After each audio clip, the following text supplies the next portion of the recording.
Duwag, bumalik ka rito! Ikaw naman tanda. Bakit ka ba nakikialam, ha? Teka, ikaw yung may-ari ng bakery na laging binibilhan ng kapatid ko, ah. Tauhan mo pala yung mga hayop na yon? Pwes itong sabihin mo sa kanila. Hindi pa kami tapos. May araw rin kayong lahat sa akin. Tatay, hindi ka pa po ba matutulog? Mamaya na anak, hihintayin ko pa sila. Huwag niyo na silang alalahanin, Tay. Magkakasama naman sila eh. Parang mga anak ko na rin ang mga yon. Alam mo naman ako, napamahal na sila sa akin. Ikuha mo na lang muna ako ng birat. Magpapaantok lang muna ako. Tatay! Tatay ko! Tulong! Tulungan niyo po kami! Ang tatay ko! Tatay!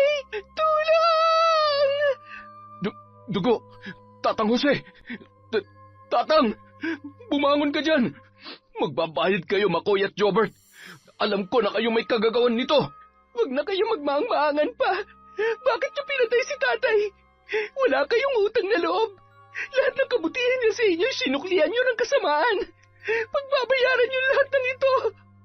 Magbabayad kayo. Taon 1997, Laguna. Magkaakbay na pinagmamasdan ng mag-amang Jose at Erica ang harapan ng kanilang panaderya. Makalipas ang 7 taon, sa wakas ay muli na rin itong nabuksan.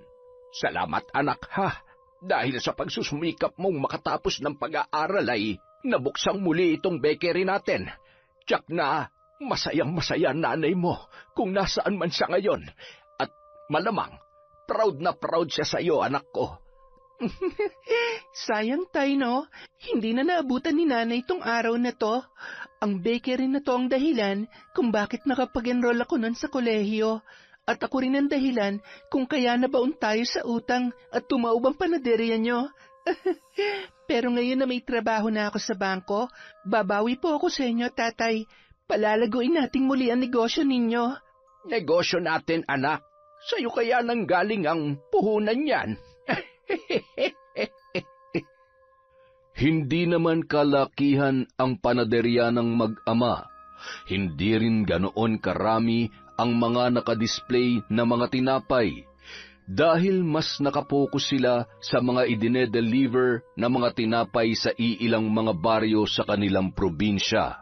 Sakay ng bisikleta, inihahatid ng kanilang mga trabahador ang mga nagawang tinapay sa mga tindahan, gamit ang malalaking basket na pinaglalagyan ng mga yon.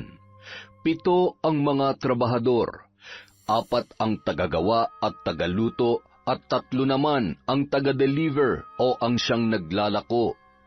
Patas ang trato ni Tatang Jose sa kanilang lahat, at para sa kanya, kailangang mahalin mo ang iyong mga trabahante para ibalik nila ang pagmamahal na ibinibigay mo sa kanila sa pamamagitan ng paggalang at pagpapakatotoo sa kanilang trabaho.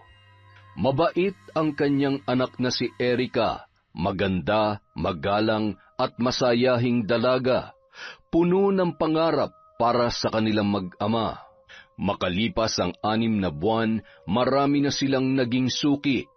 Pinipilahan ang kanilang mga bagong lutong tinapay. Lagi ring nauubos ang kanilang mga dinedeliver. Masayang-masaya ang mag-ama dahil sa lumalago na ang kanilang negosyo.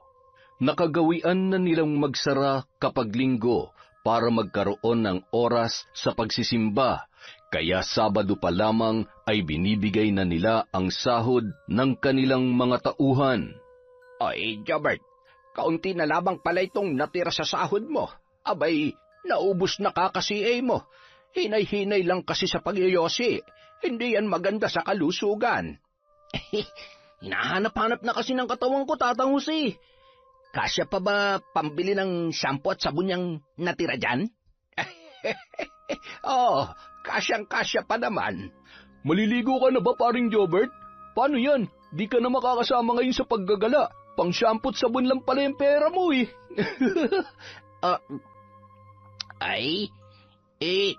Tatang Jose, baka pwedeng mag-cash advance na muna ako ulit. Mukhang may iwan kasi ako mag-isa ngayon dito eh. Ay nako, edi sa susunod na linggo, magka-cash advance ka na naman. Sino pong magka-cash advance, Tay? Ito kasing si Jobert, magka-cash advance daw. Kakoy, baka wala na siyang sahurin sa susunod na linggo. Ah, ganun ba? Naku, Kuya Jobert, huwag ka na mag-CA. Napakamot na lamang ng ulo si Jobert dahil mukhang hindi siya mapagbibigyan ng kanyang mga amo. Nagkatawanan naman ang kanyang mga kasamahan. Saan pa ba kasi kayo pupunta? Gabi na oh. May imimit kasi akong chick, Ma'am Erica. Pinsan daw ng suki natin. Tapos sasamahan daw ako ni Gino, Lando at Jobert. Ikaw lamang ang may kikitain. Ano naman ang gagawin ng tatlo doon? Siyempre, kapag hindi pumasa sa panlaso ko yung itsura ng babae, may gagawa ng paraan para makaalis ako. Alam niyo na. Ay, mga loko-loko talaga kayo. Huwag kayo maglalasing ha. Baka pag uwi nyo dito, mga may sukang bakery natin. Ma'am Erica, paano naman ako? Sige na, Tay. Bigyan mo na si Kuya Jobert. Ay, nako, ikaw talaga. Pasalamat ka at malakas ka sa anak ko. Salamat talaga, Ma'am Erica, ha? Woohoo! Walang anuman po. Basta yung bilin ko, ha? Opo, ma'am. Maliligo na ako. Hintayin niyo ako, mga pre, ha? Tingnan mo yon. Sa sobrang excited ay hindi na kinuha yung pera niya. Hoy, Jobert! Wala kang pambili ng sabon at shampoo! Nagtawanan na lamang silang lahat dahil sa inasta ng lalaki. Si Jobert ang pinakaunang nag-apply sa kanila. Binata pa at masasabi nilang isa itong makwela at masipag na baker. Madaldal naman si Makoy at kung minsan ay mapang-asar. Ang magpinsang Lando at Gino ay tipong mga tahimik lamang. Tumatawa kung may nakakatawa, ngunit seryoso pagdating sa buhay. Silang apat ay mga binata pa, galing sa iba't ibang probinsya. Sila ang stay-in sa bakery. Ang tatlong taga-deliver ay mga pamilyado na. 4 na araw lamang sa loob ng 1 linggo kung sila ay maglako. Matapos na makapagpaalam ang 4 na binata ay kumaway pa si Tatang Jose sa mga yon. Mukhang napalapit na talaga ang loob niya sa kanila, Taya. Masisipag kasi sila at saka mga hindi pasaway. Alam mo anak, bihira lang tayong makatagpo ng mga tauhan na tulad nila. Kaya dapat natin silang alagaan. Tratuhin na parang tunay na kapamilya. Oo nga, nakakatuwa nga sila, Tay. Sana wala magbago sa kanila. Sa loob ng 6 na buwan, nakitaan natin sila ng dedikasyon at pagmamahal sa kanilang trabaho. 3:00 ng madaling araw, naalimpungatan si Erica sa boses ng kanyang ama. Animo ay nag-aalala ito. Kinabahan ng dalaga dahil naririnig niya na parang may dumaraing. Mukhang nagkakagulo sa bakery na nasa unang palapag ng kanilang tinutuluyan. Dali-dali siyang bumangon at agad na pumanaog para makita kung ano ang sitwasyon doon. Tay, ano nangyayari? Ayan si Makoy, nabugbog. Nabugbog? Bakit? Ano ba nangyari mga kuya? Hindi ko naman kasi alam na may jowa na pala yung chick na sinasabi ng suki natin. Sayang, maganda pa naman sana. Oo nga, ang ganda-ganda ng chick mo. Pero mukhang mas maganda yung mga pasamo. Sige, pagtawanan mo pa ako. Wala ka naman na itulong sa akin eh. Buti pa sina Gino at Lando, rumesbak para sa akin. Pasensya ka na ha. Hindi ko naman kasi napansin eh. Mag-ingat ka na lang sa susunod, paring Makoy. Huwag agad susugod pag di pa sigurado kung single ba o hindi na yung natitipuhan mo.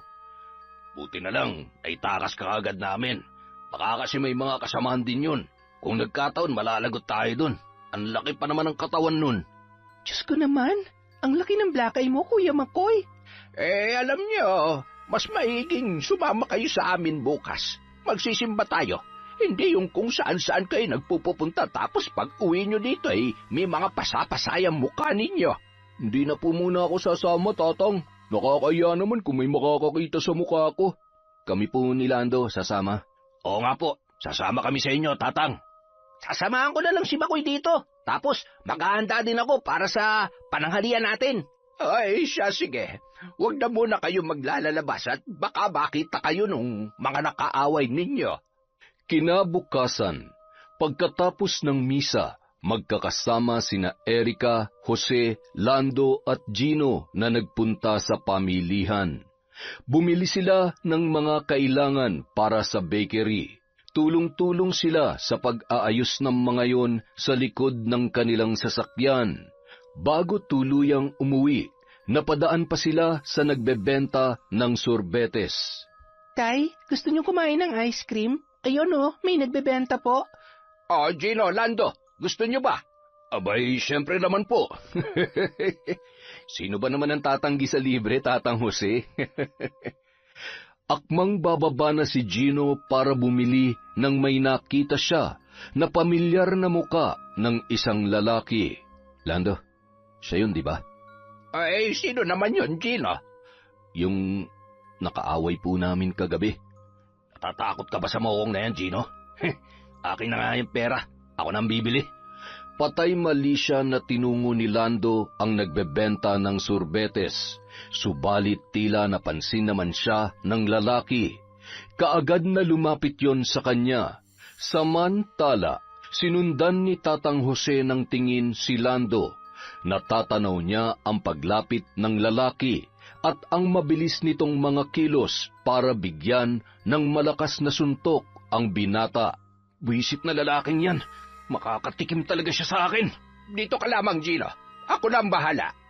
Bumaba si Tatang Jose at mabilis ang mga hakbang na nagtungo sa kinaroroonan ng dalawa.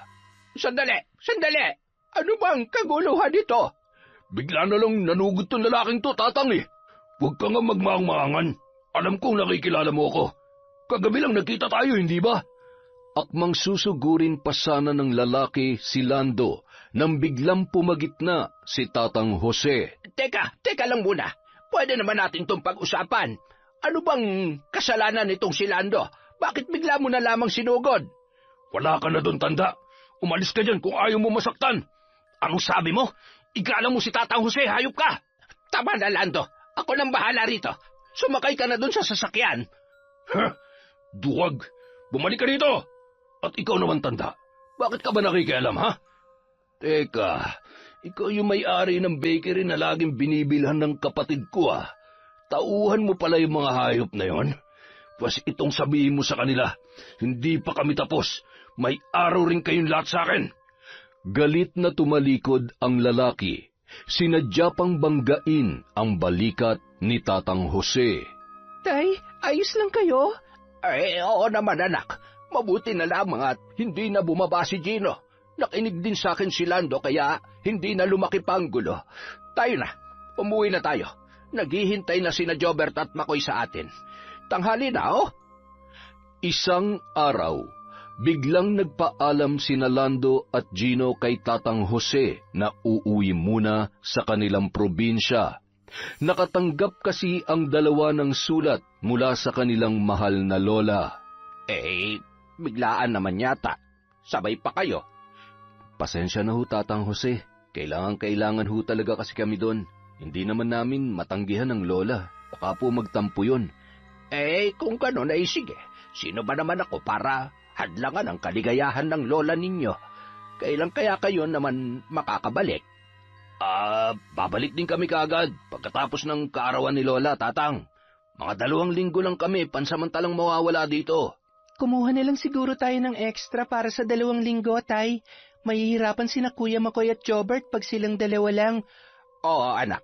Magpaskil ka ng wanted baker dyan sa harap ng bakery. Laking tuwa naman ni Tatang Jose nang may mag-apply na 2 panadero nung araw ding yon.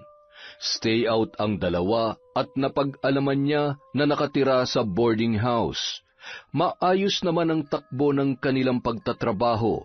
Kung gaano kaseryoso sina Lando at Gino, ganoon din katahimik ang mga bagong panadero.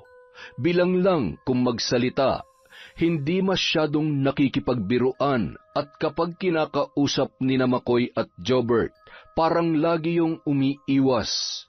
Isang araw, nagpaalam ang mga bagong panadero na magyoyosi lang muna saglit sa labas. Katatapos lamang nilang kumain noon. Parang Jobert, parang hindi ko gusto yung mga kasama natin. Akala mo kung sinong mga artista. Hayaan mo na. Ilang araw lang naman sila dito. Babalik din sina Lando at Gino. Hindi na natin kailangang makipagplastikan sa dalawang bago. Ano yan, pinagbubulong-bulungan yung dalawa dyan, ha? At Tatang Jose, nandyan po pala kayo. Namimiss lang po namin sila Lando. Ay, ganun ba? Kumusta naman ang mga bagong kasama ninyo? Maayos naman po sila magtrabaho, kaso parang may kakaiba po sa kanila na ewan ko ba? Iba kasi ang dating ng mga tingin nila Tatang eh. Yung parang may malalim na pinaghuhugutan. Nung isang araw nakita ko silang may sinuksok sa bag nila eh. Mahabang kutsilyo. Tapos may nakaukit pa sa hawakan nun. Isang malaking letrang T. Ano kaya ang ibig sabihin ng T? Traidor? Narinig ko din sila minsan na parang may papasukin sila. Hindi ko lang magets kung ano yun eh. Basta, ang malinaw ko lang na narinig, kailangan daw nila ng malaking halaga. Mga kriminal yata yung mga bago nating kasama, Tatang eh. Ay, hep-hep. Itiko mo yung bibig mo, Jobert. Baka marinig ka nila at sumama pa ang kanilang loob. Hindi natin sila kailangang husgahan kaagad. Hindi natin kilala ang buo nilang pagkatao. Yun na nga, Tatang. Hindi natin sila kilala ng lubos. Baka isang araw, magulantang na lang tayo kasi may krimen na nangyari tapos sangkot sila doon. Itigil na natin ang usapan na ito. Isa lang ang masasabi ko. Hanggat wala naman silang ginagawang masama sa inyo, wala kayong karapatang husgahan sila. Maliwanag ba? Matino silang nagtatrabaho kung ano-ano yung iniisip ninyo. Araw ng Sabado, kinahapunan, nagtipon ang mga panadero para sa kanilang sahod. Magkatabing naupo sina Erika at Tatang Jose. Si Erika ang nagko-compute sa calculator at si Tatang Jose naman ang nag-aayos ng pera para iabot yon sa mga trabahador. Matapos maibigay ang mga sobreng may lamang pera sa apat na lalaki, kanya-kanya na ang mga ito sa paggayak. Kuya McCoy, Kuya Jobert, saan ang lakad nyo? Dito lang kami sa loob, ma'am. Tatagay lang ng kaunti, pampatulog. Mabuti naman, hindi na kami mag-aalala ni tatay sa inyo. Akala ko kasi gagala na naman kayong dalawa eh. Ma'am Erika, may napapansin ba kayo dun sa dalawa naming kasama? Wala naman po. Bukod dun sa maangas nilang mga tato. Mukha silang mga ex-convict, no? Kapag nga kinakausap namin, hindi gaanong sumasagot eh. Hindi rin sila nagkukwento tungkol sa buhay-buhay nila. Nahihiwagaan talaga ako sa dalawang yun. Parang walang magandang gagawin sa kapwa pag nakakuha ng tiyempo. Hoy, kayo ha? Masyado kayong mapanghusga. Hindi porket may mga tattoo sila, ex-con na agad. May mga tao talagang hindi masyadong kumikibo. Tsaka, baka nag-aalangan lang silang makipagkwentuhan. Sabi naman ni tatay, maayos sila magtrabaho at nakikitaan niya sila ng kabutihang loob. Basta ma'am.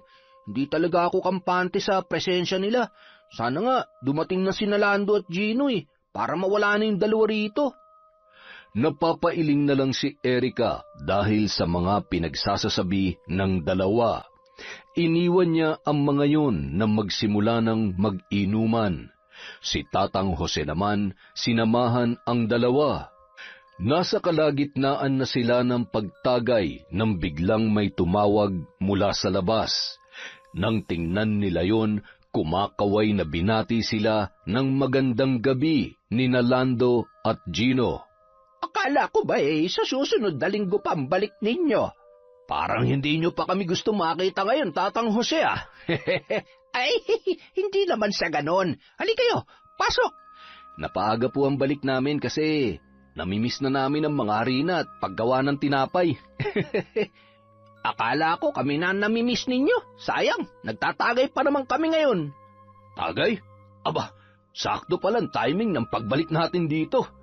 Napasarap ang kanilang tagayan ng gabing yun at napuno ng tawanan at kwentuhan.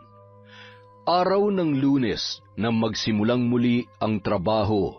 Dahil 2 linggo ang napagkasunduang trabaho ng mga bagong panadero at ni Tatay Jose, ay 6 silang nagtrabaho sa loob ng bakery nung araw na yon. Samantala, si Tatang Jose ang nasa kaha at siya ring nag-iistima sa lahat ng mga mamimili. Kapag walang pasok si Erica sa pinapasukang bangko ay tumutulong din siya sa kanyang ama. Paring Makoy, tingnan mo yung isaw. Ibang tingin sa kahan ni Tatang Jose. Baka may binabalak na yan. Oo nga no, pasulyap-sulyap siya oh. Pagsapit ng tanghalian, sabay-sabay na kumain ang lahat. Si Makoy ang nakatokang magluto ng ulam at kanin nung araw na yon.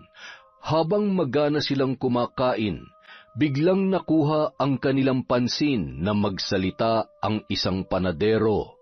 Kapansin-pansin sa mga sulyap nito ang pagiging mailap ng kanyang mga mata. Palinga-linga pa na parabang aligaga. Ayon dito, magka-cash advance daw sila dahil kailangan nila ng pera. Pinapaalis na raw sila sa kanilang inuupahan. Ang isa naman ay seryosong nakatitig kay Tatang Jose.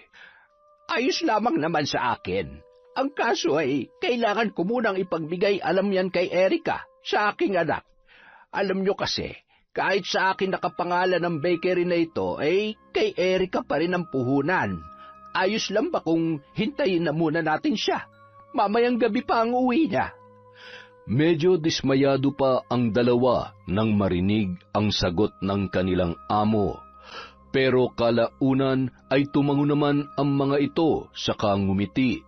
5:00 ang out ng 2 lalaki, ngunit kailangan pa nilang maghintay ng 1.5 oras para makausap si Erica. Kaya naman naisipan ni Tatang Jose na bigyan muna sila ng maiinom. 1 bote ng beer para kahit papaano ay hindi sila mainip. Subalit ang beer ay nadagdagan nang magsimulang magpatak-patak sina Lando at Gino. Hanggang sa nakaubos na sila ng 3 case ay hindi pa rin dumarating si Erica. Lasing na si Tatang Jose na nauna nang umakyat para matulog. Ang tagay ay tumagal pa ng ilang oras. Lasing na ang lahat at nagkanya-kanya na ng binibidang kwento. Pati ang 2 bagong panadero ay halos tumirik na rin ang mga mata dahil sa kalasingan. Hanggang sa sina Gino at Lando ay nauna nang nakatulog habang nakasampa sa mesa. Sina Jobert at Makoy naman panay pa rin ang pakikipag-inuman sa mga bago nilang kasamahan. Nag-iba na rin ang pakikitungo nila sa mga yun dahil napagtanto nila na masarap palang makipagbiruan at makipagkwentuhan sa dalawa.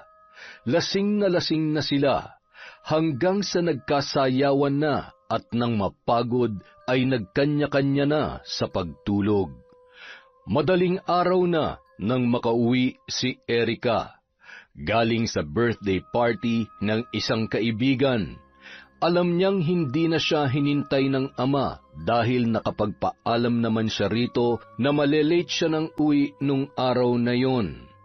Naku naman, naiwan na naman nilang bukas ang pinto sa bakery. Hay nako, mga lasing siguro. Kinabukasan, malalaki ang ngiti ng 2 bagong panadero dahil nakapag-CA na rin sila. Ang sweldong pang 1 linggo na hindi pa napagtatrabahuhan ay bayad na. Dahil nga sa naging magaan ang loob ni na Makoy at Jobert sa mga ito, ay napagkasunduan nilang sama-sama nang mag-day off nung araw na yon. Sina Gino naman at Lando ay nagpaalam din na aalis. Kinagabihan, mag-aalas 9 na, ngunit wala pa ring nakakauwi sa mga lalaki. Nag-aalala naman si Tatang Jose at baka kung ano na ang nangyari sa mga yon. Tay, hindi ka pa po ba matutulog? Mamaya na ako anak. Hinihintay ko pa sila. Huwag niyo na po silang alalahanin, Tay. Magkakasama naman po sila parang mga anak ko na rin ang mga yon. Alam mo naman ako, Napamahal na sila sa akin. Ikuha mo na lamang ako ng beer at magpapaantok lang muna ako.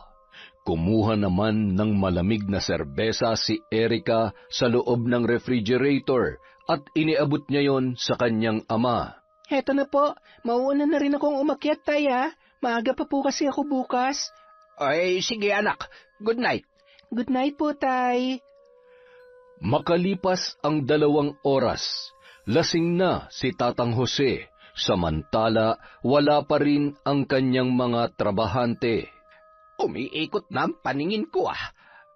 Makaakyat na nga at mukhang hindi ko na sila mahihintay pa. Saan ba kasi nagpunta ang mga batang yon?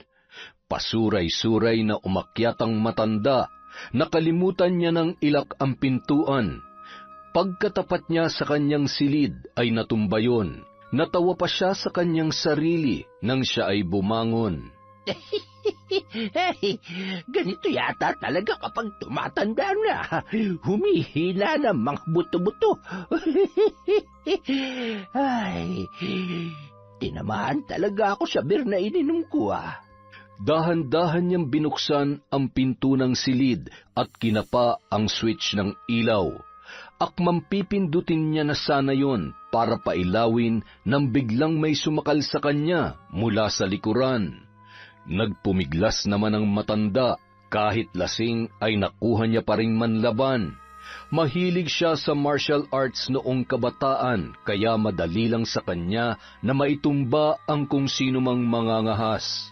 Hindi niya maaninagan ang pagmumukha ng lalaki dahil nga sa madilim ang loob ng kanyang kwarto. Ang nasisiguro niya lamang ay nakahubad ito ng pang-itaas na damit at nakapantalon. Nang mapagtantong binalot din ng tela ang pagmumukha ng lalaki, sinubukan niyang kalasin yon para malantad ang itsura nito. Subalit nabigo ang matanda. Nakuha niya pang makipagpambuno rito, ngunit bigla na lang siyang sinaksak sa tagiliran. Natumba si Tatang Jose at humandusay sa sahig. Ngunit hindi pa nakontento ang lalaki. Makailang ulit pa nitong ibinaon ang kutsilyo sa ilang parte ng kanyang katawan, bago niya ginilitan sa leeg ang matandang lalaki, at buong puwersang ibinaon muli ang kutsilyo sa dibdib nito, saka marahas na hinablot yun. Makailang ulit pa nitong sinipa-sipa ang katawan ng matanda bago naghalungkat sa mga gamit.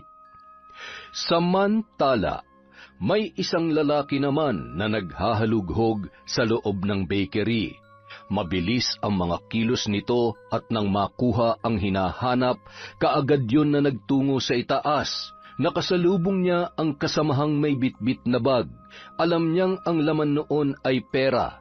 Bababa na sana sila nang biglang napalingon sa lumalangit-ngit na pintuan. Sa kabilang banda, naalimpungatan si Erica dahil sa mga kaluskos at ingay sa ibaba.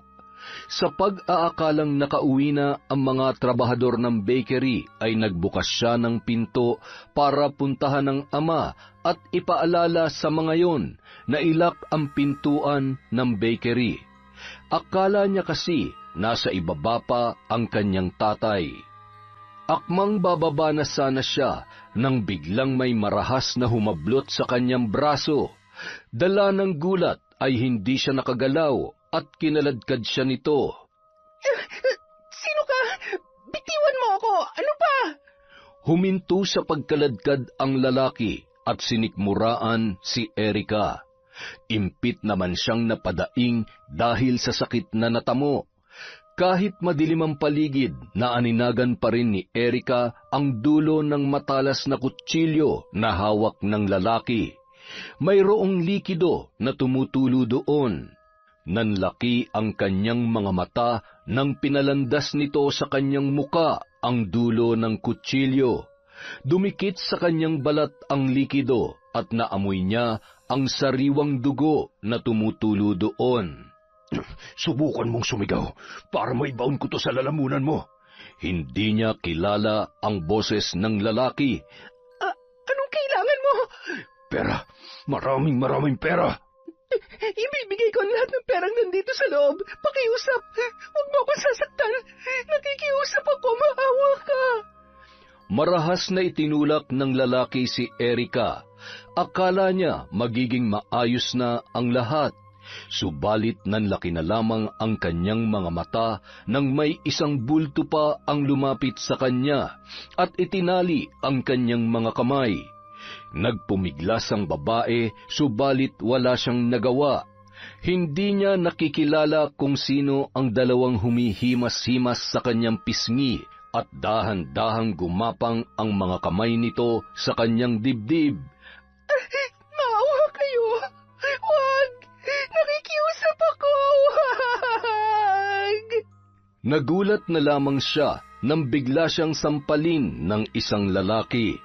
Marahas na hinablot nito ang kanyang blusa dahilan upang mapunit yon. Akmang hahawakan pa siya nito nang biglang hilahin yon ng kanyang kasama. Dahil sa lumukob na takot at kaba ay tila ba nabingi na si Erika. Umiiyak siyang niyakap ang sarili. Ibig niyang sumigaw, humingi ng tulong, subalit natatakot siya na baka patayin siya ng dalawang lalaki. Nang sumagi sa isip niya ang dugong tumulo sa kutsilyo, naalala niya ang kanyang ama. Kakaibang takot ang gumapang sa buo niyang pagkatao. Nag-aalala at nangangamba ng husto. Nang mapadako ang kanyang tingin sa dalawang lalaki na animoy nagtatalo, naisipan niyang tumakas at tumakbo. Kaagad din namang napansin siya ng mga ito. Mabilis na sinundan siya ng dalawa, ngunit nawala siya sa paningin ng mga yon dahil sa nagtago siya sa dilim, sa likod ng isang malaking kabinet malapit sa silid ni Tatang Jose. Itinakip niya sa kanyang bibig ang mga palad, humahangos dala ng takot, tumutulo ang kanyang mga luha, ngunit takot siyang suminghot, para hindi siya mapansin ng dalawa na naghahanap sa kanya. Gumapang siya patungo sa silid ng kanyang tatay. Madilim doon, dahan-dahan siyang gumalaw, ingat na ingat sa bawat kilos dahil iniiwasan niya na makalikha ng kahit konting ingay. Nang masagi ng kanyang mga kamay ang isang nakahandusay na katawan, habang siya ay gumagapang, kinapa niya yon at gumulantang sa kanya ang maraming dugong nakakalat sa sahig na kanyang ginagapangan. Pinagapang niya ang mga palad sa ulo nito, saka pa lang niya napagtanto na ang tatay niya pala yun at hindi na humihinga. Ibig magwala ni Erika. Gusto niyang sumigaw, subalit matindi ang ginawa niyang pagpipigil sa kanyang sarili para hindi marinig ng dalawang kalalakihan na nanloob sa kanila. Humagulgol siya ng walang boses, umagos ang kanyang mga luha at sumalampak sa sahig, puno ng paghihinagpis at balot ng pagkalugmok. Ibig niyang humingi ng tulong, subalit wala siyang magawa dahil delikado para sa kanya ang sumigaw. Mahigpit niya na lamang niyakap ang katawan ng kanyang ama. Lihim na nagdusa, tahimik na nagwawala. Ang reaksyon ng kanyang muka ay walang tigil sa pagsigaw. Hanggang sa narinig niya na lamang ang nag-uunahang mga yabag pababa ng hagdanan. Tumatakas, nagmamadali. Ilang segundo rin siyang nakiramdam.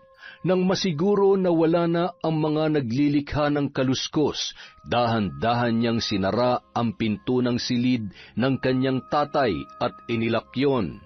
Binuksan niya ang ilaw at doon ay tumambad sa kanya ang kalunos-lunos na itsura ng kanyang ama. Naliligo sa sariling dugo. May mga saksak at gilit ang leeg. Sa loob ng kwarto ay nagkalat ang mga damit. Doon niya na pinakawalan ang matinding paghihinagpis na lumulukob sa kanyang kalooban. Tatay! Tatay ko! Tulungan niyo po kami! Ang tatay ko! Tay! Tulong! Samantala, nagtataka naman sina Gino at Lando dahil sa mga taong nakikiusyoso sa labas ng bakery. Mayroon ding mga pulis.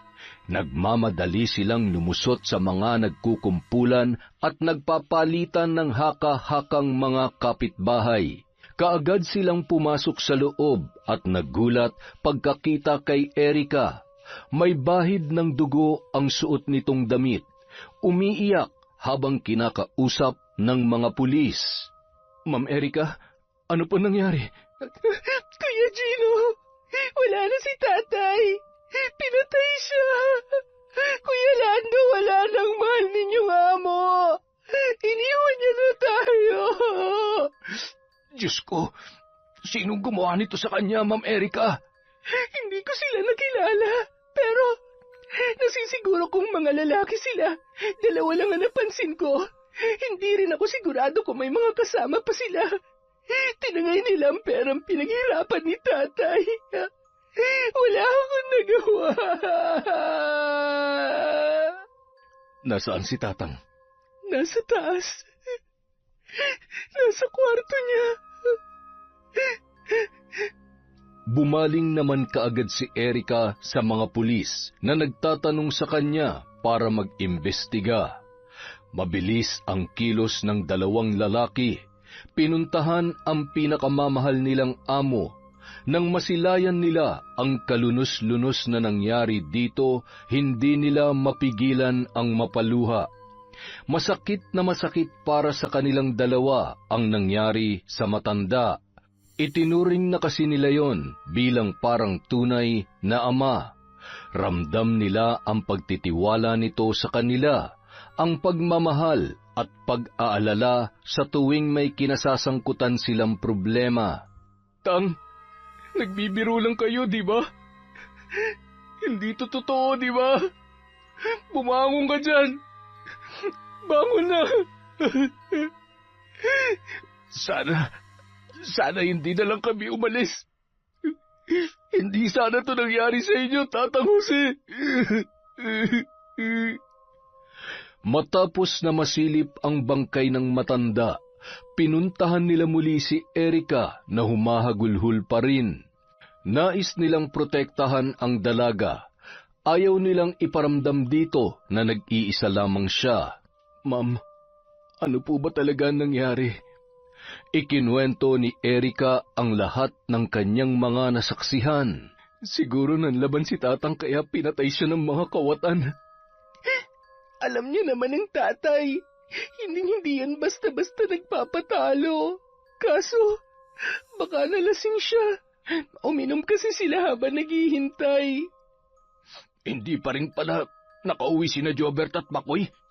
Nasaan kaya ang dalawang yun? Akala ko ba magkakasama kayo, kuya? Magkakasabay lang kaming umalis pero magkaiba ang lakad namin. Yung mga bagong panadero ang kasama nila. Saan naman kaya nagpunta ang mga yun? Akala ko ba ayaw nila dun sa dalawa? Ano nakain nila? Bakit sila sumama? Ilang araw lang ibinurol si Tatang Jose. Halos lahat ng dumalaw ay naiiyak, naaawa sa sinapit ng matanda. Kilala kasi ito sa pagiging mabuting tao, maawain at sa pagiging matulungin. Hindi mahirap pakisamahan at may malasakit sa kapwa. Sa loob ng 3 araw na burol ni hindi nagpakita sina Makoy at Jobert, maging ang 2 bagong panadero. Ma'am Erica, ano kayang nangyari kina Jobert at Makoy? Hindi ko nga rin alam, Kuya Gino eh. Ayaw ko mang isipin pero parang nagdududa na ako sa kanila. Ako rin.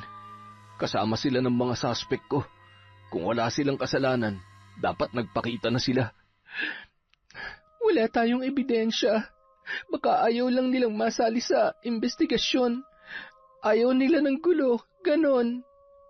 Ayaw masali sa investigasyon? Kung wala silang ginawa, bakit sila matatakot?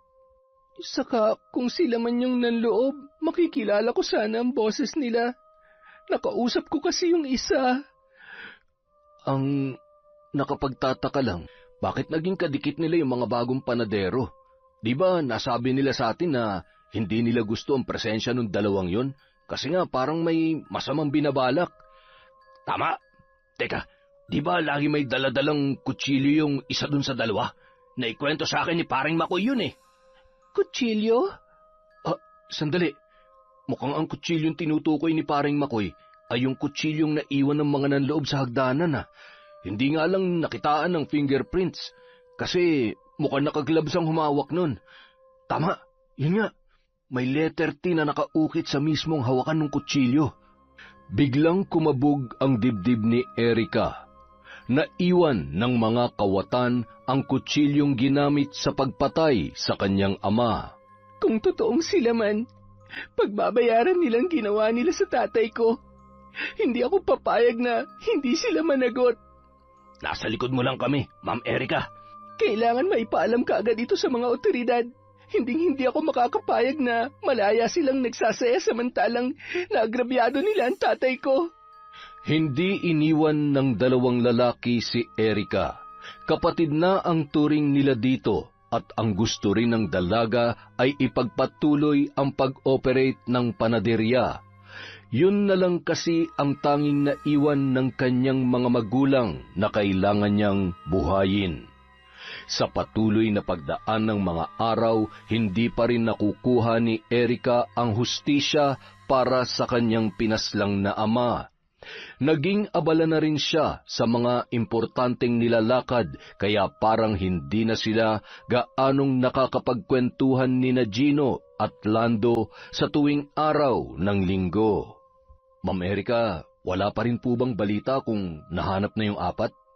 Wala pa nga kuya eh. Mukhang nagtatago talaga sila. Hindi na rin daw nakauwi yung dalawang panadero sa boarding house, pero yung mga gamit nila doon, hindi naman daw kinuha. Hindi na sila manghihinayang sa mga gamit nila. Sa laki ng halagang nakuha nila sa inyo, ma'am. Makakabili na sila ng bago. Ay, bakit kaya nagawa ni na paring Jobert at Makoy ang bagay na yun? Mga walang utang na loob yun ah. Hindi pa naman tayo nakakasigurong sila nga. At kung sakali man, hindi ko sila mapapatawad. Oh, Kuya Gino, matamlay ka yata. Iba kasi ang pakiramdam ko, Ma'am Erica eh. Para akong lalagnatin. Nako, uminom ka ng gamot. Heto, Kuya Lando, pasuyo naman oh. Pakibili mo naman ng gamot si Kuya Gino. Patuloy pa rin ang pangarap ni Erica na palaguin ang panaderya. Ngunit isang araw, mukhang pinaglalaruan talaga siya ng tadhana. Magandang umaga, Ma'am Erica. Oh, Kuya Lando, ano nangyari sa'yo? Mukhang wala tayong may di-display na tinapay ngayong araw. Si Gino kasi. Anong nangyari kay Kuya Gino? Hindi ko rin alam kung ano nangyayari sa kanya. Basta na lang kasi siya bigla nangisay eh. Tumirik ang mga mata niya tapos kung ano-anong mga sinasambit. Mataas na mataas ang lagnat niya. Dalhin na kaya natin siya sa ospital? Ay, Diyos ko, baka kung ano pa mangyari sa kanya, kuya. Kaagad nilang sinugod sa ospital si Gino. Nagdedeliryo na yon ng husto. Dugo! Tata Jose! Tan! Bumangon ka dyan! Magbabayad kayo, Makoy at Jobert. Alam kong sangkot kayo sa pangyayaring ito. Kawawa naman si Kuya Gino. Ilang araw na siyang ganyan na. Mataas ang lagnat niya pero base sa mga pagsusuri ng doktor, normal naman ang vital signs ni Kuya Gino. Ma'am Erica, pwede bang iuwi na lamang natin si Gino? Doon ko na lang siya aalagaan sa bahay. Masama na rin kasi ang pakiramdam ko eh. Kuya Lando, ang pula ng mukha mo. Kailangan mo na rin yata magpa-check up. Dahil sa wala namang nakitang mga komplikasyon ang doktor, iniuwi nila si Gino. Nanginginig at wala yun sa sarili. Si Lando naman ay namanas ang buong katawan. Ano ba nangyayari sa inyo? Bakit kayo nagkakaganyan? Ma'am Erica, pasensya ka na ha. Naging pabigat pa kami sa'yo. Hindi naman kami makakabiyahe pa uwi ng probinsya sa kalagayan namin. Nakakahiyaman pero sana'y payagan mo kaming dumito na muna. Kuya Lando, pamilya tayo. Kahit pa sabihing amo niyo lang ako, huwag kayong mag-alala. Hindi ko kayo pababayaan. Maraming salamat po, ma'am. Kaya lang kuya, mukhang hindi ako makakauwi ng ilang araw. May importante kasi akong kailangang ayusin sa trabaho. Ayos lang ba kung maiiwan ko kayo? Ako na lamang ang bahala dito, ma'am. Dala ang sasakyan. Nakangiti pang kumaway si Erika kay Lando para magpaalam. Tapos ay pinaharurot na nito ang sasakyan papalayo. Matindi ang pagkabog ng kanyang dibdib nung mga oras na yon. Kailangan niyang makasiguro. Kailangan niyang alamin kung ano ang totoo. Ilang oras din siyang nagmaneho hanggang sa nakarating siya sa isang liblib na baryo. Dinala siya ng kanyang mga paa sa harap ng isang luma at malaking bahay. Hindi pa siya kumakatok ay lumangit-ngit na ang pintuan. Nagbukas yun at bumungad kay Erika ang kabuuang anyo ng isang matandang babae na nagngangalang Veron. Iha, nagbalik ka. Pasensya na po, pero may mga katanungan po kasi ako. Sige lang, pumasok ka rito sa loob. Iginala ni Erika ang kanyang mga mata sa loob ng bahay ng naturang babae. Wala pa ring pagbabago sa ayos nito. Simula noong dumalaw siya, 1 linggo na ang nakakalipas. Nagkalat ang mga patay na dahon, mga sanga at ilang mga bote. Mayroong mga nakakabit na mga sungay ng patay na hayop sa bawat sulok ng bahay. Nang tingalain ni Erika ang 2 palapag, ay napupuno yun ng alikabok at agiw na sa palagay niya ay hindi na naaakyat pa ni Veron. Walang masyadong kagamitan sa loob. Ang naroroon lang ay isang mesa na mayroong mga nagkalat na kandila. May malaking altar din. Mayroong rebulto ng kung anong nilalang. Ano na ngang may paglilingkod ko sa iyo, iha? Nagawa niyo na po ba? Oo, naipalipad ko na ang unang pasakit ko sa kanila. Sigurado po ba kayong sa tamang tao dumapo ang sumpa ninyo? Bakit? Pinagdududahan mo ba ang kakayahan ko? Iha, hindi pa ako pumalya ni isang beses.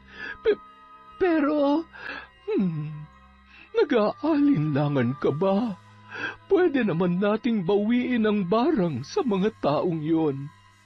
Naguguluhan po kasi ako. Malinaw naman pong sinabi ko na padapuan nyo ng hindi may paliwanag na sakit ang mga taong pumaslang kay tatay.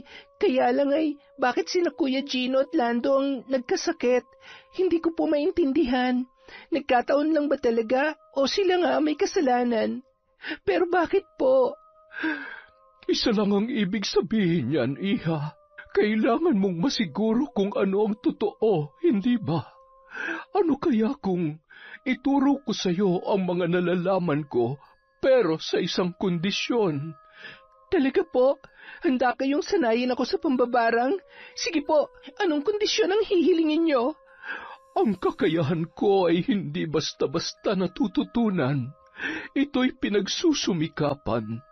Binubuhusan ng atensyon, oras at panahon. Matanda na ako at hindi ko alam kung hanggang kailan na lamang ang ilalagi ko sa mundo. Kayang-kaya ko pong gawin yan. Lahat ay kaya kong gawin para sa ikatatahimik ko, para sa katahimikan namin ng tatay ko. Kailangan kong may paghiganti ang pagkamatay niya.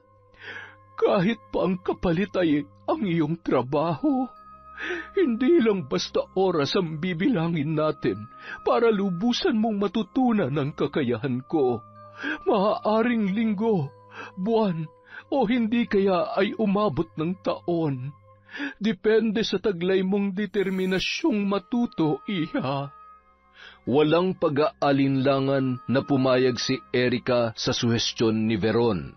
Kahit noong unang kita niya dito ay natakot siya, ngunit ngayon, mas nanaig sa kanya ang kagustuhang matuto. Isang kilala ang nakapagsabi sa kanya tungkol dito. Nabanggit din sa kanya kung saan makikita ang nasabing mambabarang. Kahit natatakot ay naglakas loob siyang tunguhin ang lugar na yon para makahingi ng tulong. Pinabarang niya ang mga taong nanloob sa kanila. Hindi niya alintana ang kaba noong una silang magkita dahil buo ang loob niya na magpatulong rito. Kailangan mong bumalik dito. Dala ang ilang mga gamit ng yumaong mong ama. Yung mga huli niyang ginamit o nahawakan bago siya namatay. Bakit po? Akala ko ba tuturuan niyo ako? Nais mong makasiguro, hindi ba? Pues sa pamamagitan ng gamit niya, malalaman ko kung sino nga ba ang nangahas na pumatay sa kanya, para ikaw mismo ang magpataw ng parusa.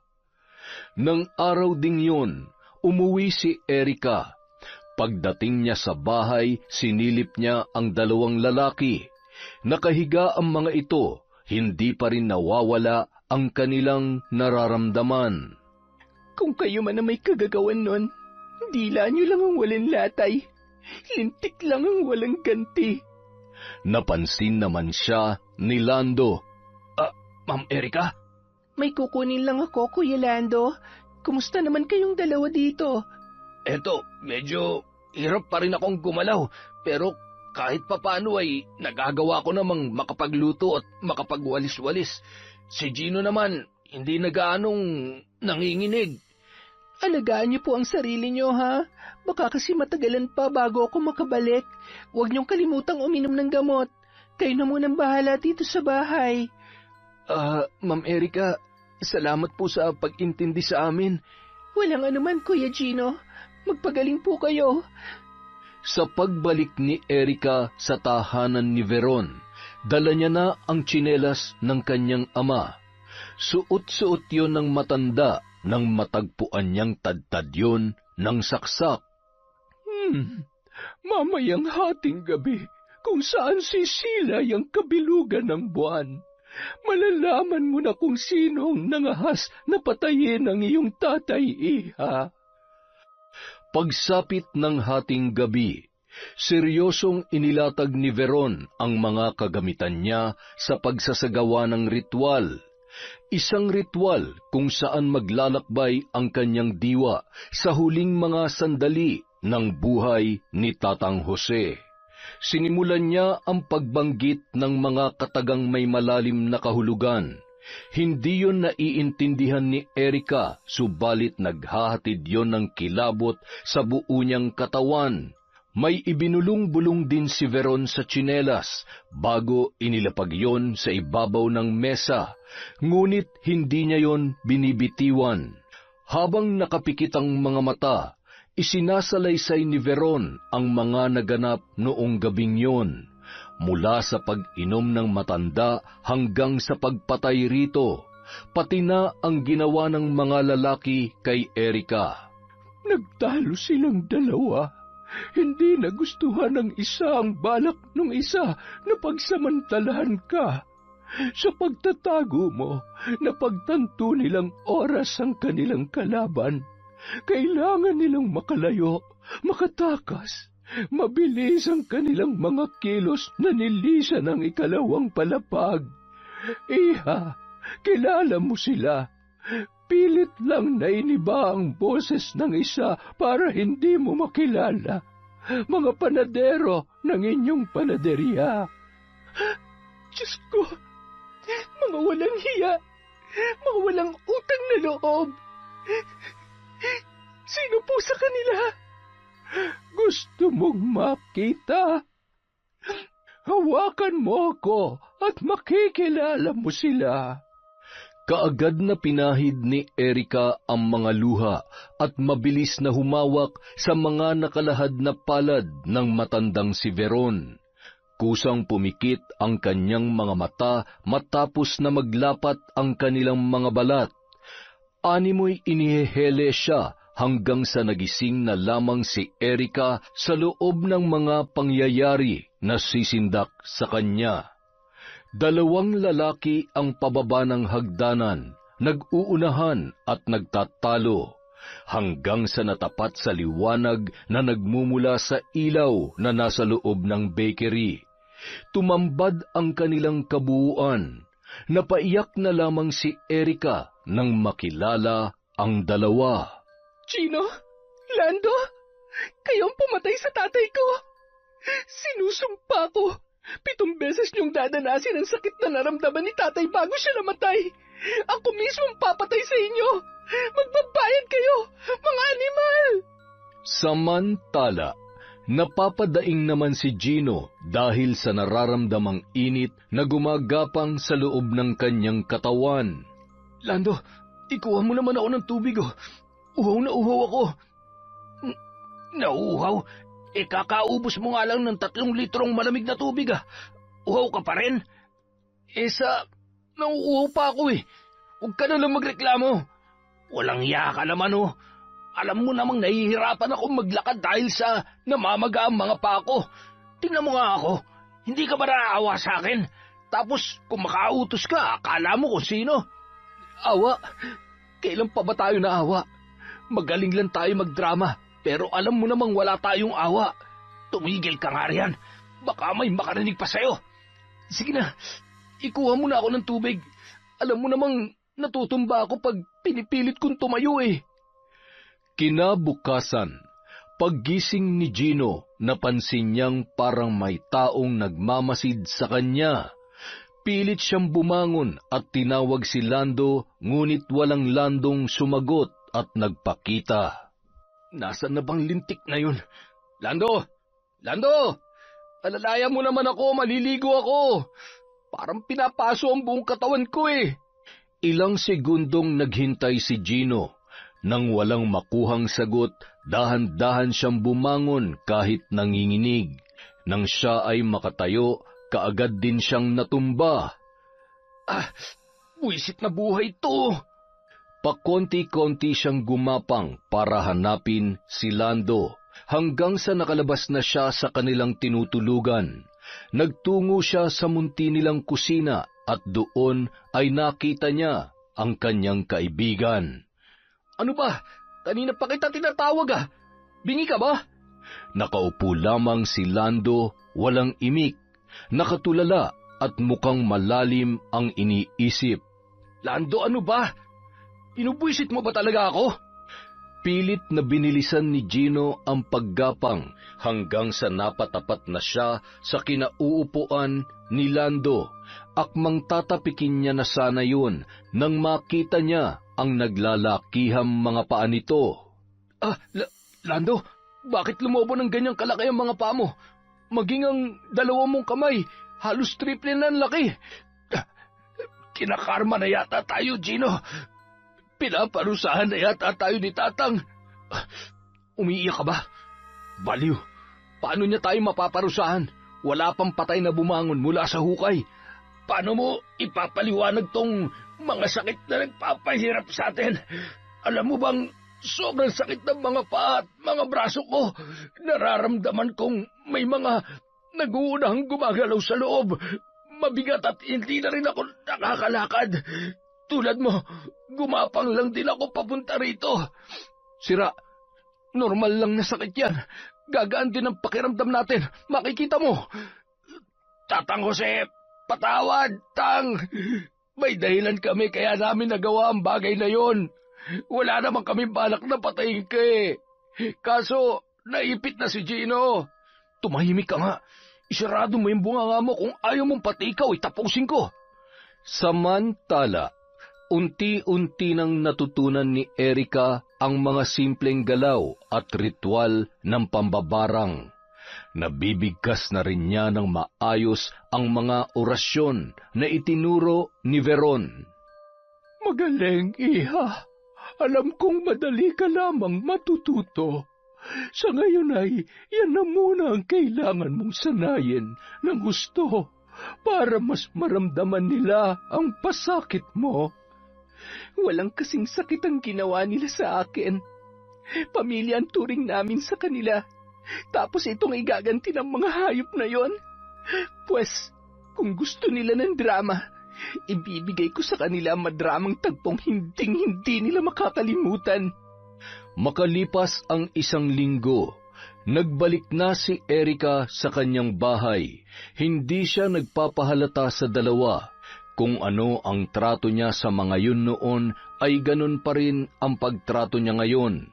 Pilit niyang kinumbinsi ang sarili na pakitunguhan ang dalawa ng walang pagbabago. Ma'am Erica, salamat naman at dumating ka na. Oo, pasensya na kayo. Natagalan ako ha. Sandali. Ano nang nangyayari sa'yo, Kuya Lando?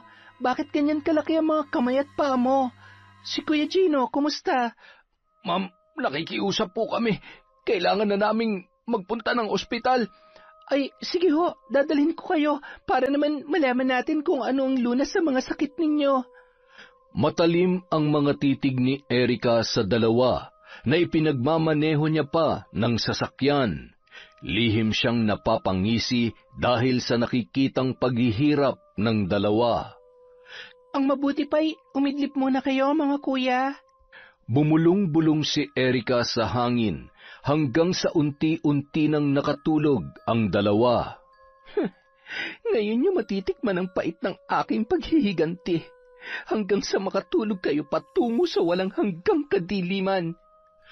Mabilis na pinaharurot ni Erica ang kanyang minamanehong sasakyan. Makalipas ang ilang oras, pumasok sila sa isang shortcut na daan. Walang bahay o tao ang kanilang mga nadadaanan, hanggang sa narating nila ang isang munting kubo. Muling bumulong-bulong sa hangin si Erica at ginising ang mahimbing na natutulog na dalawa. Gising na, nandito na tayo. Papungas-pungas pang sumilip sa labas ng sasakyan ang dalawang lalaki, namimilipit sa sakit na kanilang nararamdaman. Nasaan na po tayo, Ma'am Erica? Lumabas na kayo riyan. Diyan sa loob ng kubo naghihintay ang magpapagaling sa inyo. Albularyo? Dinala mo kami sa bahay ng isang albularyo, Ma'am Erica. Salamat naman. Baka siya nang makakatulong sa amin. Nagulat pa ang dalawa nang sa paglabas nila ng sasakyan ay tila ba nagkaroon ng lakas ang kanilang mga paa. Nakalakad na sila ng maayos kahit naroon pa rin ang matinding sakit. Pagkapasok nila sa loob ng kubo ay bigla naman silang natumba. Nasaan ang albularyo? Sinadya ko talagang dalhin kayo dito para makapangumpisal kayo ng maayos. Mga animal, mga hayop, mga walang hiya! Anong ibig mong sabihin, Ma'am Erica? Huwag na kayong magmaang-maangan pa. Bakit niyo pinatay si tatay, ha? Wala kayong utang na loob. Lahat ng kabutihan niya sa inyo ay sinuklian niyo ng kasamaan. Pagbabayaran niyo lahat ng ito. Magbabayad kayo. Wala kaming alam sa mga sinasabi mo, Erica. Malinaw naman na yung mga bagong panaderong pumatay kay Tatang. Kutsilyo nila nakitang ebidensya. Kitang-kita naman yun ang mga mata mo, hindi ba? Hindi niyo na mabibilog ang ulo ko.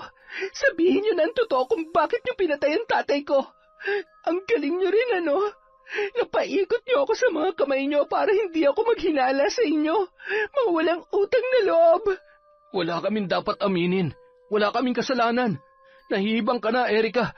Maling taong pinagbibintangan mo. Ayaw niyong umamin? Pues, magdusa kayo dito. Mabilis ang kilos ni Erica. Lumabas siya ng kubo at kinandado yon. Naiwan sa loob ang dalawang dumaraing sa sakit na kanilang nararamdaman. Erica, palabasin mo kami rito! Hayop ka! Walang tigil sa pagsigaw si Gino habang si Lando naman ay tahimik lamang. Sumakay ang dalaga ng sasakyan at pinaharurot yon papalayo. Gino, umamin na tayo. Walang aamin. Anong gusto mo, ha? Gusto mo bang atakihin sa puso si Lola pag nalaman niyang may napatay tayo para lang may maibigay tayong pera para sa operasyon niya, ha? Mali naman talaga tayo, Gino. Sana bumali na lang tayo kay Tatang. Hindi na sana humantong sa patayan ng lahat. Baliw. Kung dinaan natin sa balik, konti lang ang makukuha natin. Ngayon ka pa ba makukonsensya? Magkasama natin plinanong lahat ng yon. Sumang-ayon ka sa gusto ko. Binabarang na ata tayo ni Erica. Kita mo naman, oh, may alam siya. Hanggat walang umaamin, wala siyang malalaman. huwag ka nang magpapaniwala sa barang. Mga ignorante lang ang naniniwala sa barang-barang na yan. Lumipas ang 2 araw. Gutom na sina Gino at Lando. Sumasabay pa ang paghihirap nilang pareho. Sa kanila mas makikita ang pag-iibang anyo ni Lando. Kitang-kita niya ang umaalon-alon sa kanyang balat. Ramdam niyang tila mayroong sariling buhay ang nasa loob noon. Nangangati siya, kumikirot ang mga laman. Mabigat na mabigat ang kanyang pakiramdam, at ang rumaragasang sakit sa kanyang kabuuan ay hindi niya maipaliwanag. Para bang kinakalikot yon sa kanyang kaibuturan. Ayoko na! Hindi ko na kaya! Napahawak pa si Lando sa kanyang tenga. Nararamdaman niya na parang may pilit na lumalabas doon. Sa sobrang sakit, tumirik ang kanyang mga mata at halos magsilabasan na ang kanyang mga ugat. Aray ko!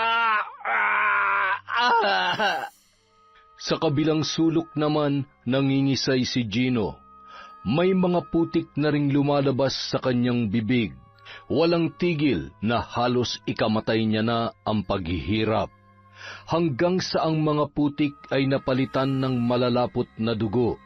Nakakarinig na rin siya ng mga bulong na nanunuot sa kailaliman ng kanyang tainga. Tigilan niyo ako! Lubayan niyo ako!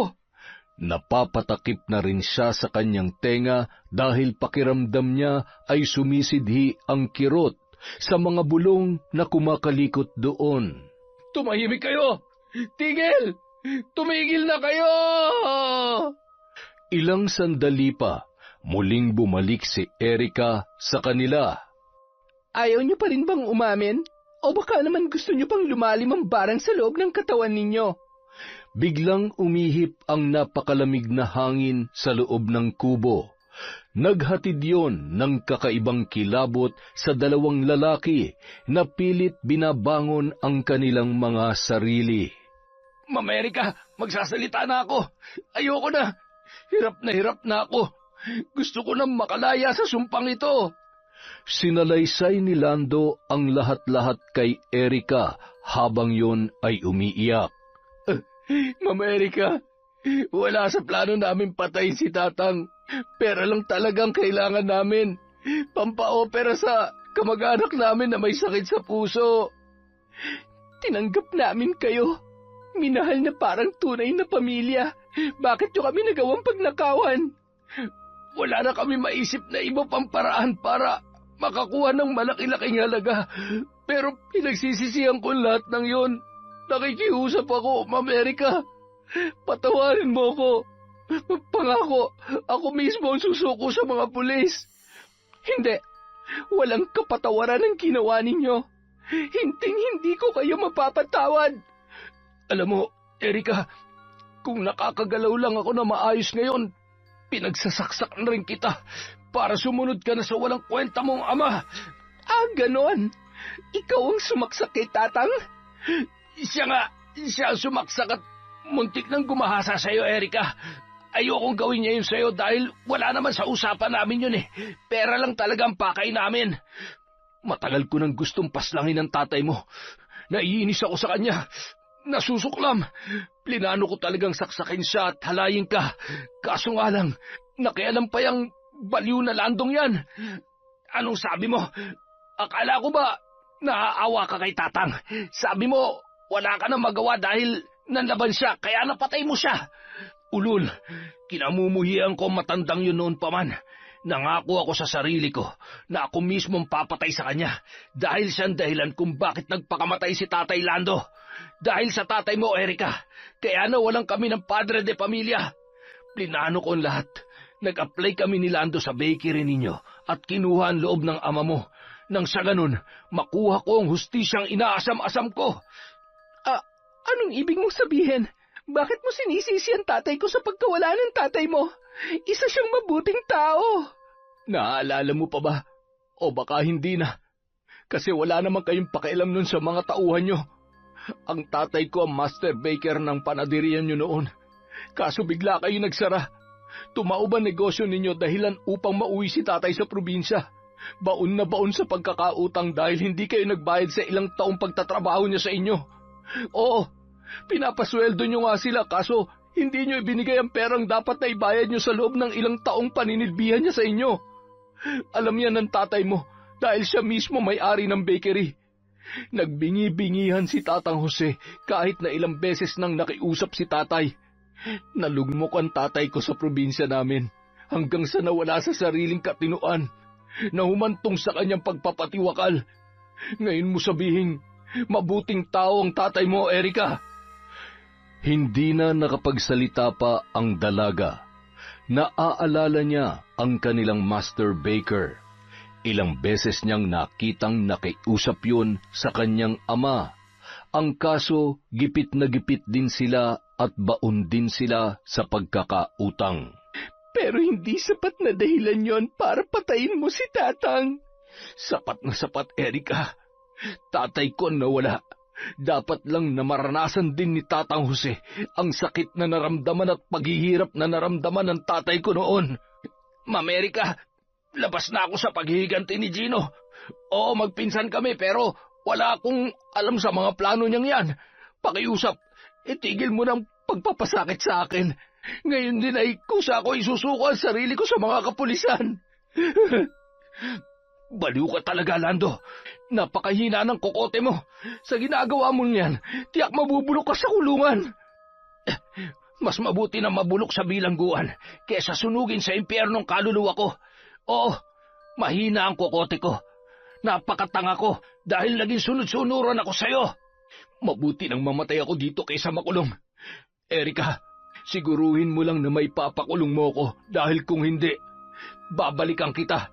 Isusunod kita sa tatay mong pinagpipiestahan na ng mga uod sa ilalim ng lupa. Umiiyak sa galit si Erika at nanginginig. Pero hindi niya ipapahuli sa mga pulis si Gino. Kailangan siya ang tumapos sa buhay nito. Kailangan mabigyan niya ng katarungan ang pagkamatay ng kanyang tatay. Pagsisisihan mo ang araw na nakilala mo ako, Gino. Hindi ka makakatulog at uusigin ka ng husto ng konsensya mo sa ginawa mo sa tatay ko. Dinala ni Erika si Lando sa presinto. Doon ay sumuko ang lalaki at inilahad ang totoong mga nangyari. Ang kanyang mga lumulobong paa at binti, mga braso at kamay ay hindi pa rin humuhupa. Maging ang sakit na kanyang nararamdaman ay hindi pa rin naghihilom. Kinagabihan, dinalaw ng isang panaginip si Lando. Nakita niya si Tatang Jose, seryoso yung nakatingin sa kanya. Tang, patawarin mo ako. Pinagsisisihan ko ng gusto na gawa namin. Pinapangako kong nagsasabi ako ng totoo. Si Gino, siya ang pasimuno ng lahat ng ito. Ninakaw niya ang kutsilyo ng bagong baker. Itinago niya at ginamit para paslangin kayo. Nang sa ganun ay sila mapagbintangan. Kaso, hindi na sila nagpakita. Silang apat, nawala na lamang na parang bula. Hinagod pa ni Tatang Jose ang likod ng umiiyak na si Lando. Saka niyakap yun ng mahigpit. Bigla namang nagising ang lalaki. Hilam sa luha ang kanyang mga mata. Tang!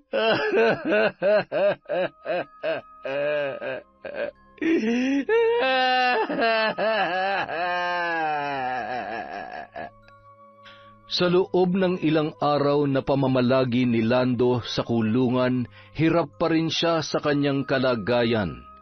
Lagi niyang napapanaginipan si Tatang Jose na siya ay binabantayan. Hanggang sa ang lumolobo niyang mga braso at binti ay unti-unti nang humuhupa. Nawala na rin ang mga tila gumagalaw na kung ano sa loob noon. Nakahinga na ng maluwag si Lando nang tuluyan ng nanumbalik sa dati ang kanyang kalagayan. Salamat, Ma'am Erika. Salamat sa pagbawi ng sumpa ng barang sa akin. Sa kabilang banda, hindi mapakali si Gino. Sa loob ng kubong kinalalagyan, impit siyang napapasigaw dahil sa palakas ng palakas ang mga bulong na umiinog sa kanyang buong pagkatao. Dala ng patindi ang kirot na rumaragasa sa buo niyang katawan, biglang nanlabo ang kanyang paningin. Napadapa siya sa loob ng kubo hanggang sa nagpagulong-gulong dahil pakiramdam niya ay pinupunit ang kanyang balat. Naninikip yon. Nakita niya ang iilang mga insektong dumapo sa kanyang mga binti at braso. Nagulantang na lamang siya nang biglang bumaon sa loob ng kanyang katawan ang mga insektong kulay berde na kasinlaki ng mga langaw. Hindi niya alam kung ano ang tawag sa mga insektong yon dahil unang pagkakataon niya na makasilay ng ganoong uri ng mga insekto. Nahihindik na pinagpag ni Gino ang mga binti at braso. Ganoon na lamang ang pagbilog ng kanyang mga mata nang makitang umaalon-alon ang kanyang balat na animoy nagpupugay ang mga insektong pumapaloob doon.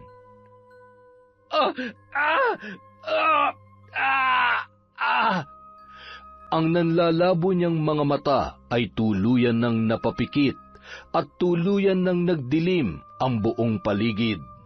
Ilang oras ang lumipas nang muling magising si Gino. Masakit ang kanyang ulo.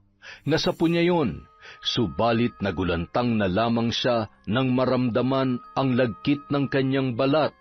Kinapakapa niya ang buong muka at siya ay nanlumo nang mapagtantong nagtutuklapan na ang kanyang balat sa muka. Mabilis na sinuri niya ang kanyang sarili. Ganun na lamang ang kanyang pagkagimbal nang makita ang naaagnas niya ng katawan. Takot na takot ang binata sa sarili niyang kaanyuan. Ang damit niyang suot ay kanyang hinubad.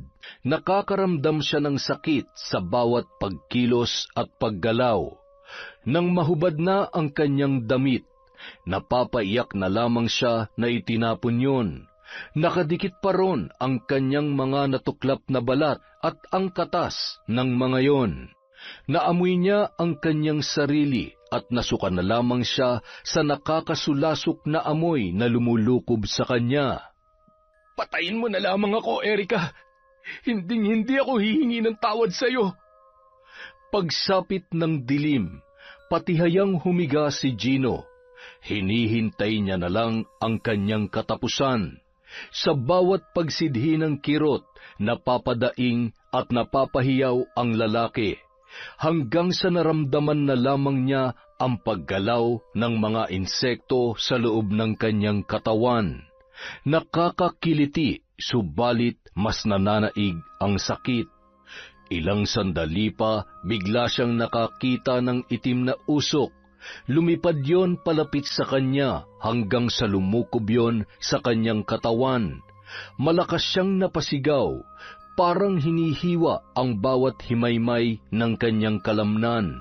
Hindi niya maipaliwanag ang sobrang kirot na kanyang nararamdaman. Biglang bumula na lamang ang ilang parte ng kanyang naaagnas na katawan. Unti-unting lumabas doon ang mga insekto. Buhay na buhay ang mga yon, matataba at malulusog. Muli siyang nagpakawala ng malalakas at sunod-sunod na paghiyaw. Hirap na siyang huminga, subalit patuloy pa rin ang kanyang pagwawala. Hanggang sa naramdaman niya na may lumabas sa kanyang bibig na isang malaking alupihan. Sunod-sunod na nagsilabasan ang mga insektong kulay berde. Dumoble ang dami ng mga ito. Tila ba nanganak ang mga yun sa loob ng kanyang katawan. Wala na siyang ibang maramdaman nung mga oras na yun, kundi ang walang kasing sakit na paghihirap na tumutupok sa buo niyang pagkatao. Unti-unting napunit ang kanyang balat. Bumaha ng dugo sa kanyang kinahihigaan. Nangisay siya ng lubusan hanggang sa unti-unti nang kumalma ang kanyang katawan.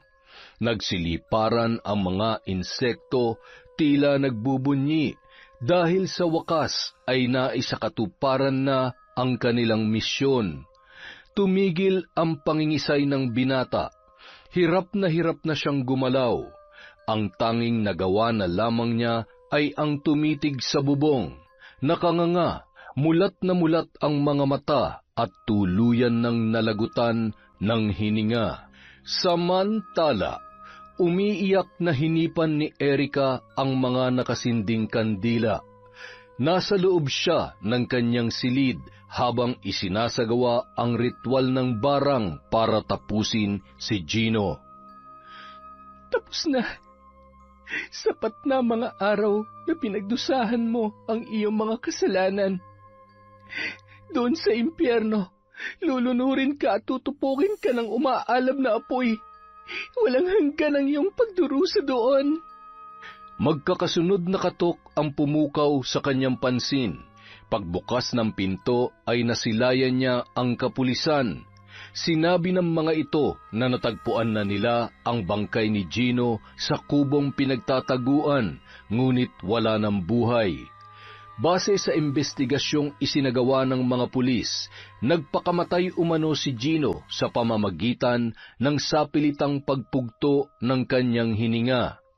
Lihim na napapikit ang dalaga. Alam niyang mismong si Lando ang nagsabi sa mga pulis kung sino ang mastermind sa pagpatay sa kanyang ama. Sa ginawa niyang paghihiganti, walang sino man ang masasabit. Walang sino man ang nakakaalam sa ginawa niyang pambabarang. Maliban na lamang kina Veron at Lando na alam niyang hindi magsasalita kahit kailan. Isa pa, wala namang maniniwala kahit sabihin ni Lando ang buong katotohanan sa likod ng pagkamatay ng kanyang pinsan na si Gino. Isang araw, naisipan ni Erika na dalawin si Lando sa kulungan. Ma'am Erika, napadalaw po kayo. Gusto ko lang ipaalam na wala na si Gino. Alam ko pong kayo may kagagawan nun, ma'am. Ang barang ninyo. Ay, ang totoo, naaawa pa rin po ako sa pinsan ko. Kaya lang, alam ko ring walang kapatawaran ang ginawa niya sa pamilya ninyo. Malaki po ang kasalanan niya. Kahit patay na siya, hindi pa rin nawawala ang bigat sa puso ko. Siguro, gagaan lang ang pakiramdam ko kapag tuluyan ko na kayong napatawad. Ang tanong lamang ay, kailan mangyayari yun? Darating din po ang tamang panahon, ma'am. Tangi ang Panginoon Diyos lamang ang makakapagsabi kung kailan. Siya lang naman ang may hawak ng mga buhay natin. Siya lang ang nakakaalam ng lahat. Sa kanya ko na rin ipinauubaya ang lahat-lahat, pati na ang buhay ko. Dahil siya ang daan patungo sa kapayapaan. Nang marinig niya yon mula kay Lando, tila ba may biglang sumikdong kirot sa puso ni Erika. Mula sa kulungan, dumiretso siya sa loob ng simbahan. Ginugunita niya doon ang lahat ng alaala nilang mag-ama. Nang magsimulang mag-homily ang pare, napahagulgul na lamang si Erika. Napagtanto niyang siya ay naging masama. Hinatulan niya ang buhay ng isang taong nagkasala sa kanya na dapat ang Panginoon ang siyang gumagawa. Panginoon Diyos, patawarin niyo po ako. Ako po'y nagkasala sa inyo. Sinuway ko ang utos ninyo. Sa paglabas niya sa simbahan, para siyang nabunutan ng tinik sa dibdib. At isang desisyon ang kanyang nabuo. Pasakay na siya ng kanyang sasakyan nang may nahagip ang kanyang mga mata. Naudlot ang pagpasok niya at nagmadaling pinuntahan ang mga kakilalang kanyang hinahanap. McCoy? Jobert? Sandali lang. Ma'am Erika, ma'am, wala kaming kasalanan sa pagkamatay ni Tatang, ha? Alam ko. Bakit hindi na kayo bumalik at nagpakita sa akin? Nung nalaman namin na nilooban ng bahay ninyo, natakot kami magpakita. Alam naman kasi naming madadamay kami sa investigasyon. Natakot po kami. Pero walang araw na hindi namin binibisita si Tatang sa libingan niya. Huwag kayong mag-alala. Nakuha ko na ang hustisya. Naparusahan na ang tunay na may sala. Patawarin niyo po sana kami. Wala kami ni Paring Jobert sa tabi niyo nung kailangan niyo ng karamay. Ayos lang. Ang mahalaga, nakamit na natin ang hustisya. Mapapanatag ng tatay kung nasaan man siya ngayon. Matapos makapag-usap, masayang nagpaalam si Erika sa dalawang lalaki. Hindi nagtagal, bumalik si Erika sa bahay ni Veron para ibalik rito ang mga hiniram niyang kagamitan. Nadatnan niyang matamlay at nanghihina ang matanda. Nag-alala siya para dito kaya naisipan niyang pansamantalang samahan muna yon. Sa bawat paglipas ng mga araw, lalong nanghihina ang matanda. Iha, maaari ka bang lumapit sa akin? Oo naman po. Ano po ang kailangan niyo? Erika, iha, nararamdaman ko na ang aking katapusan. Bilang pagtugon mo noon sa aking kondisyon, heto ang isang batong itim. Tanggapin mo. Sa pamamagitan niyan, mas mahasa ka sa itim na kapangyarihan. Ang libreto ko ay ipapamana ko na rin sa iyo. Gustuhin mang tanggihan ni Erika ang nais ng matanda ay hindi niya magawa. Mayroon silang kasunduan na kailangan niyang panindigan. Alam ko na nag-aalinlangan ka pa. Gusto ko na magpahinga, iha. Hindi ko malilisan ang mundong ito hanggat walang tumatanggap ng itim na bato. Dahil yan ang tanda at gabay ko kung paano ko naging isang dalubhasang mambabarang. Kung mapapasayo ito, lahat ng kakayahan ko ay mamanahin mo. Magiging isa ka ring mahusay na mambabarang katulad ko. Wala namang aapi sa'yo at sa mga mahal mo sa buhay dahil kayang-kaya mo na silang protektahan. Pag tinanggap ko po ba yan, magiging panatag na ang kalooban niyo? Oras na tanggapin mo ito, mapayapa na akong lilisan sa mundo. Matapos natanggapin ni Erika ang itim na bato, nawalan na rin ng buhay si Veron. Nanay Veron, salamat po. Dahil sa inyo nakamit ko ang hustisyang akala ko ay malabo na. Bilang pasasalamat, ililibing ko kayo dito sa likod bahay nyo. Alam kong hindi mo gugustuhin mapalayo dito. Magpahinga na po kayo. Ako na po ang bahala sa inyo. Umiiyak na naghukay ang dalaga sa likod bahay. Inilibing niya roon si Veron at isinama niya sa hukay nito ang mga inihabilin niyang kagamitan sa pambabarang sa dalaga. Pasensya na po kayo, pero hindi ko na po ipagpapatuloy ang pambabarang. Sapat nang nagamit ko ito ng isang beses. Ibabaon ko po ito kasama ninyo. Maraming salamat po sa lahat ng inyong tulong. Tinatanaw ko po yung napakalaking utang na loob.